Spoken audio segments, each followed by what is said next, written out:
गछरे देखिबे vitamin सब टाणी थाए एई भलिया घास।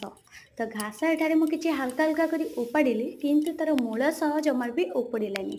सेई मूल तो रहिला पुणी टिके हल्का वर्षा हेले कि पानी छिंचा पाइले पुणी से सब कुआं देकी बाहरिबो। तो से सबको मूलरू दूरेଇବା ପାଇଁ ଆଉ ତା ସହିତ ପୁରାପୁରି ଯେମିତି ପୁରା ମାରିବା ପାଇଁ ଆଜି ଗୋଟେ ମେଡିସିନ ତିଆରି କରିବେ। ତ ଏଟା ବି ମଧ୍ୟ ଘରୋଇ ତିଆରି। ତ ଚାଲନ୍ତୁ ଦେଖିବା ପ୍ରଥମେ କଣ କଣ ତିଆରି। ପ୍ରଥମେ ତ ଘାସ ଦେଖିଲେ କେତିକି ସାରା ଉପାଡ଼ିଛି ଆଉ ତା ସହିତ ଯୋଉ ମୂଳ ଗୁଡ଼ାକ ସବୁ ରହିଛି ସେଗୁଡ଼ାକ ତ ଏତେ ମୂଳକୁ ଉପାଡ଼ି ହେଉନି, ହାତ ଉପରେ ବି ପ୍ରେସର ପଡ଼ୁଛି, ହାତ ବି ଭାରି ବିନ୍ଧୁଛି। ତ ସେଥିପାଇଁ ମୁଁ ଏଠାରେ ପାଉଡର ବନାଉଛି। ଏଠାରେ ହେଉଛି ବ୍ଲିଚିଂ ପାଉଡର, ତା ସହିତ ଗେମାକ୍ସିନ, ତା ସହିତ ଡେଟଲ, ତା ସହିତ ଲୁଣ ଆଉ ଭିନେଗାର।